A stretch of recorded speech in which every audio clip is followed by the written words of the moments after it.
Kannampally friends വായനശാല and ഗ്രന്ഥാലയത്തിന്റെ ആഭിമുഖ്യത്തിൽ വിവിധ മേഖലകളിൽ വിജയം കൈവരിച്ച പ്രതിഭകൾക്കുള്ള അനുമോദന സംഗമം Chokli government college retired principal doctor A Valsalan ഉദ്ഘാടനം ചെയ്തു.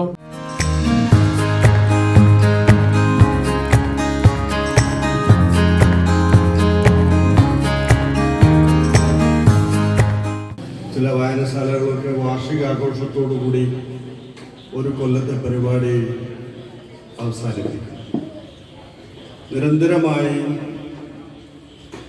സാംസ്കാരിക പരിപാടികൾ നടത്തുകയും ഇവിടെയുള്ള കലാകാരന്മാർക്ക് വേദികൾ ഒരുക്കി കൊടുക്കുകയും ചെയ്തുകൊണ്ട് വളരെ വിപുലമായ തോതിലുള്ള വാർഷിക പരിപാടികളും മറ്റും ഫ്രണ്ട്സ് വായനശാലയുടെ ആഭിമുഖ്യത്തിൽ നടന്നു വരുന്നു.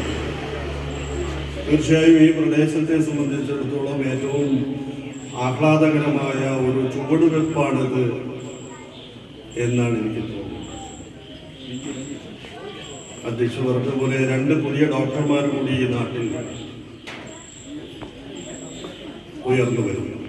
കേരളത്തിന്റെ കലാ സാമൂഹിക സാംസ്കാരിക മേഖലകളിൽ പ്രമുഖ വ്യക്തിത്വങ്ങളായ പ്രൊഫസർ MK സാനു മാസ്റ്ററെയും കലാഭവൻ നവാസിന്റെയും വേർപാടിൽ അനുശോചിച്ച് ആരംഭിച്ച ചടങ്ങിൽ ചാർട്ടേഡ് അക്കൗണ്ടന്റായ മുഹമ്മദ് മിൻഹാജ്, MBBS ബിരുദം നേടിയ doctor Keerthana S Krishna, doctor Diya Jayaram എന്നിവരെയും PhD ഹോൾഡർ അഹാന രാംദാസിനെയും NMMS ജേതാവ് ആര്യ അജയിനെയും ഡോക്ടർ എ വത്സലൻ ഉപഹാരങ്ങൾ നൽകി അനുമോദിച്ചു. വാർഡ് കൗൺസിലർ A ഷീബ ചടങ്ങിൽ അധ്യക്ഷത വഹിച്ചു. ചടങ്ങിൽ G Mukundan, VP Sanjeevan, KK Shibin എന്നിവർ സംസാരിച്ചു. തുടർന്ന് നടന്ന പ്രതിമാസ പാട്ടുകൂട്ടം പരിപാടിയിൽ 30ഓളം കലാകാരന്മാർ സംഗീത വിരുന്ന് ഒരുക്കി.